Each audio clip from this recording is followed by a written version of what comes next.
Hello and very good morning to all my dear students. Dear students, आपण पाहताय 11वीचं chemistry आणि आपला जो युनिट चालू होता तो होता unit number 7, that is the modern periodic table. यामध्ये आज आपण जो टॉपिक शिकणार आहे तो आहे ब्लॉकवाईज कॅरेक्टरिस्टिक्स ऑफ द एलिमेंट. जसं की आपण पिरियोडिक टेबल पाहत असताना मागच्या वेळेस शिकलो होतो क्लासमध्ये की पिरियोडिक टेबलमध्ये 118 एलिमेंट्स आहेत. जो सध्याचा मॉडर्न पिरियोडिक टेबल आहे 118 एलिमेंट तुम्हाला दिसतील इथे. तर हे 118 एलिमेंट 4 ब्लॉकमध्ये बसवलेले आहेत. S block, P block, D block हा 3 पासून ते इकडे 12पर्यंत आणि हा या ब्लॉक जे खाली 2 सिरीज काढलेले आहेत ना, लॅन्थेनम आणि ॲक्टेनमच्या नंतरचे. तर काय म्हणतात बघू, थेअरी काय म्हणते आणि त्यानुसार आपण समजून घेऊ. We have seen in the previous section that the 118 elements म्हणजे 118 elements in the modern periodic table are distributed in 4 blocks having their general electronic configuration according to their block. General electronic configuration आपण मागच्या वेळेस बघितलं होतं क्लासमध्ये. S ब्लॉकचं general electronic configuration काय आहे तर NS1 to 2. पी ब्लॉकचं जनरल इलेक्ट्रॉनिक कॉन्फिगरेशन काय पाहिलं होतं आपण NS2 आणि NP1 to 6, right.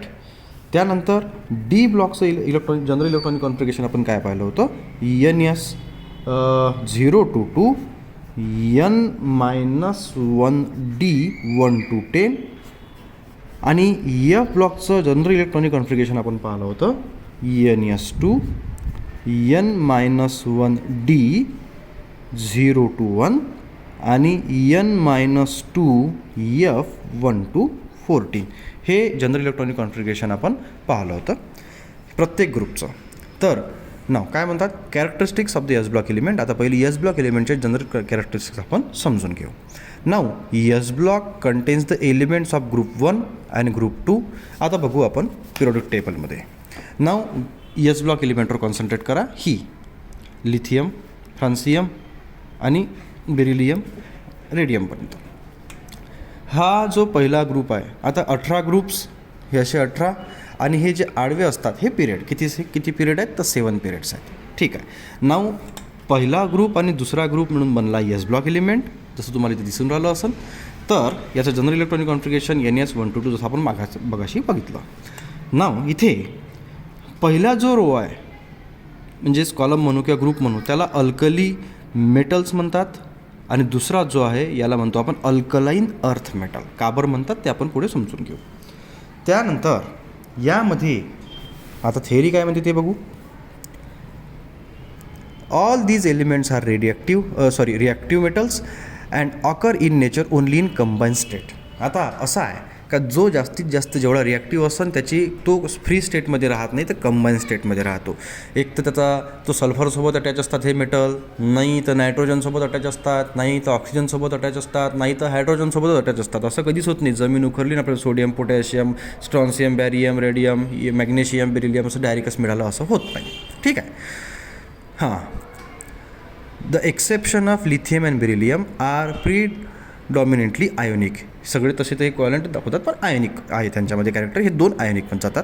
This is because they have only 1 or 2 valence electron which they can loss readily forming M positive और M2 पॉझिटिव्ह आयन्स. आता होते कसं बघा, मेटल्स असतात. मेटलची टेंडन्सी काय इलेक्ट्रॉन डोनेशनची आहे. आपण इथं पाहू M इज द मेटल.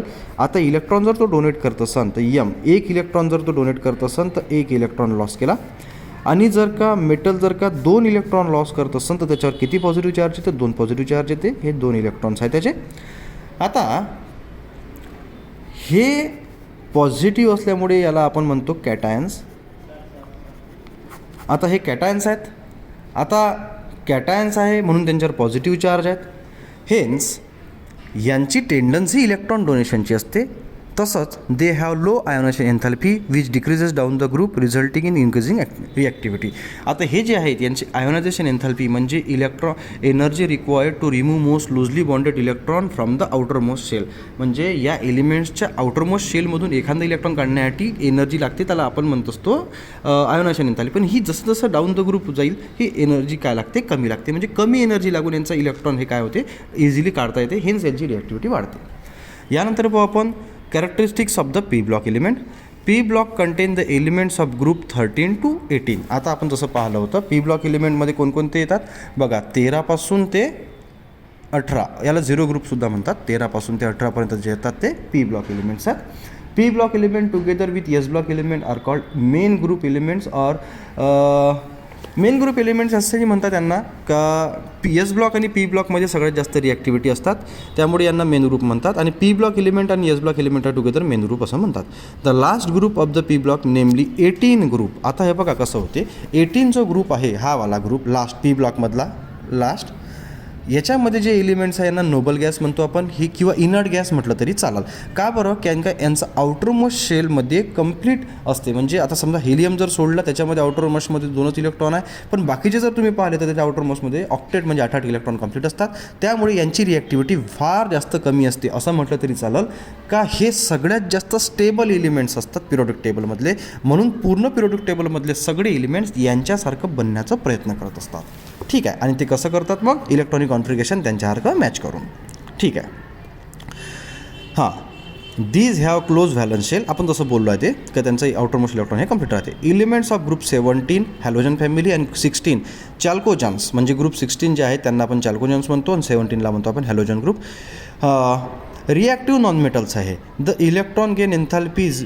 आता इलेक्ट्रॉन गेन एन्थॅल्पी, आता गेन म्हणजे काय तर मिळवणे, इलेक्ट्रॉन गेन. आता कसं होते बघा, नॉन मेटल जर असलं, सपोज आपण इथं एक्स लिहू, एक्स म्हणजे आपण नॉन मेटल असं कन्सिडर करू, एक्स आहे, त्यानं किती इलेक्ट्रॉन घेतला, जर 1 इलेक्ट्रॉन घेतला असेल त्याच्यावर 1 निगेटिव्ह चार्ज येतो. आणि जर का त्याने जर का 2 इलेक्ट्रॉन जर का घेतले असेल तर त्याच्यावर कोणता चार्ज येईल, तर एक्स 2 निगेटिव्ह. हे असं तेव्हा होते जेव्हा हे ग्रुप 16चे एलिमेंट असेल आणि हे ग्रुप 17चे एलिमेंट असतात तेव्हा. ठीक आहे. आता हे जे आहेत हे निगेटिव्ह चार्जवाले आपण जे पाहिले, हे जे निगेटिव्ह चार्जवाले यांना आपण म्हणतो असतो एनायन्स. ठीक आहे. तर the P block contain all the 3 traditional types of element. The metals on the left, the non metals on the right and the metalloids along a zigzag line. आता बघू आपण काय, हेच महत्त्वाचं याच्यामध्ये. हे बघा, हा जो पी ब्लॉक दिसते तुम्हाला, पी ब्लॉकच्या मधामध्ये कोणचा डी ब्लॉक एलिमेंट आहे. आता हे बघा, पी ब्लॉक एलिमेंटमध्ये हे बघा, तुम्ही जर सुरुवातीपासून पाहतो तर इथून इथपर्यंत पूर्ण मेटल्स आहेत. ही जी लाईन आहे कोणचा, बोरॉन सिलिकॉन, हे जे तुम्हाला या कलरमध्ये दिसत आहे गुलाबी कलरमध्ये, boron silicon germanium SB tellurium polonium astatine आणि हे TS. तर हे जे असतात हे मेटोलाइट्स आहे. हे मेटोलाइट्स काय करतात, बाउंड्री आहे बघा, तुम्हाला इथे ब्लॅक लाईन दिसत असेल, हे ब्लॅक लाईन काय करते, बाउंड्री. इकडचे सगळे हे नॉन मेटल्स आहे आणि इकडचे हे मेटल्स आहेत, आणि हे जे आहे गुलाबी कलरवाले हे असतात मेटोलाइट. हे boundary separating between the metals and the non metals. ठीक आहे. मेटोलाइट म्हणजे कोणचे, जे ना पूर्ण मेटल राहत, जे ना पूर्ण नॉन मेटल राहत, त्यांच्यामध्ये दोन्ही प्रॉपर्टी राहते, त्यांना आपण मेटोलाइट्स म्हणत असतो.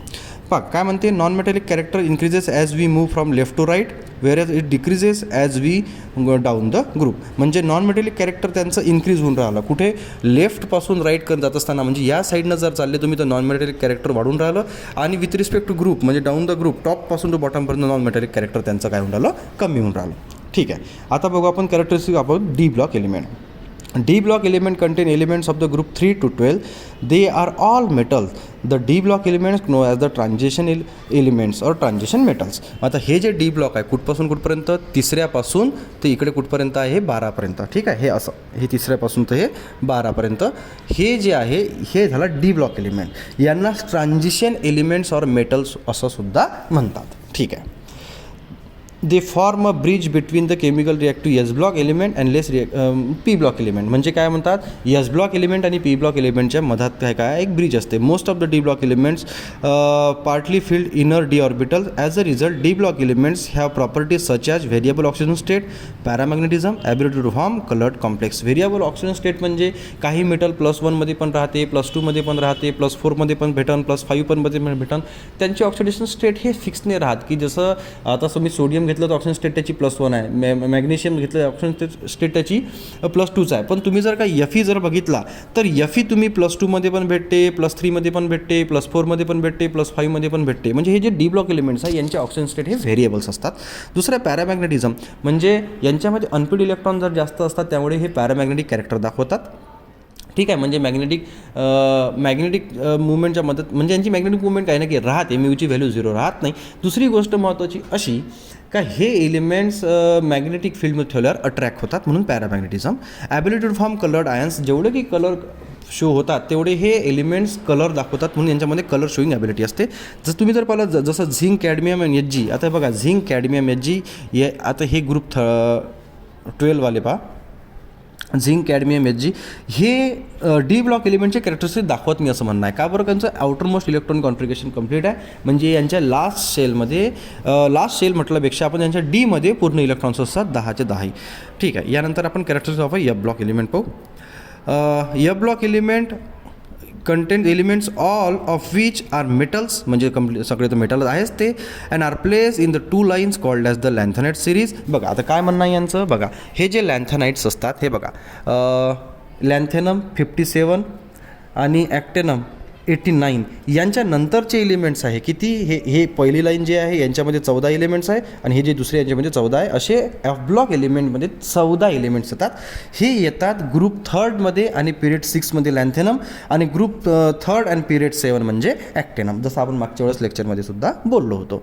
तर याच्यामध्ये महत्त्वाची गोष्ट अशी आहे, यांचा 58 पासून चालू होतात ते, तर इकडे 71पर्यंत म्हणजे सिरियम टू ल्युटेट्यूम, आणि इकडे थोरियम 90 पासून तर इकडे लॉरेन्सियम 103 पर्यंत असे हे एलिमेंट्स असतात.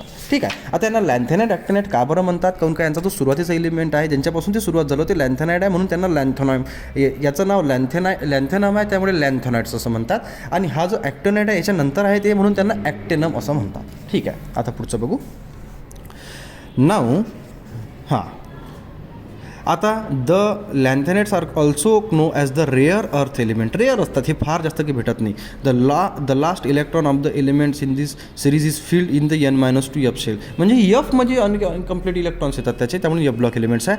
And therefore they are called as the inner transition element. Inner transition element म्हणजे कोणचे? हे बघा, सपोज जर का न्यूक्लियस आहे, हा शेल्स असन, हे सपोज आपण जे शेल्स काढतो तर हे इनर ट्रान्झिशन एलिमेंट्स असतात. यांच्या या म्हणजे शेवटून दुसरा म्हणा किंवा शेवटून तिसरामध्ये म्हणा, यांची काय असतात, लास्ट इलेक्ट्रॉन देतात, त्यामुळे यांना इनर ट्रान्झिशन एलिमेंट्स असं सुद्धा म्हणतात. These elements are very similar properties these each other, कारण का यांच्या प्रॉपर्टी आता एका ग्रुपमध्ये येत असल्यामुळे यांच्या प्रॉपर्टी ह्या सिमिलर असतात. Elements beyond U are called as the transuranic element. All these elements काय म्हणतात बघा, हा जो यू आहे, यू म्हणजे युरॅनियम नंतरचे म्हणजे 92 नंतरचे जेवढे काही एलिमेंट आहे त्यांना आपण ट्रान्सयुरेनिक एलिमेंट असं म्हणत असतो. आणि हे सगळे जे एलिमेंट्स आहेत जसे बघा ना, हे सगळे एलिमेंट्स हे मॅनमेड आहे, म्हणजे ह्युमसनं बनवलेले आहे. तर अशा प्रकारे आज आपला आपण टॉपिक बघितला. तर आजच्या लेक्चरसाठी एवढंच, आणि काही क्वेश्चन असेल तर मला विचारा. धन्यवाद.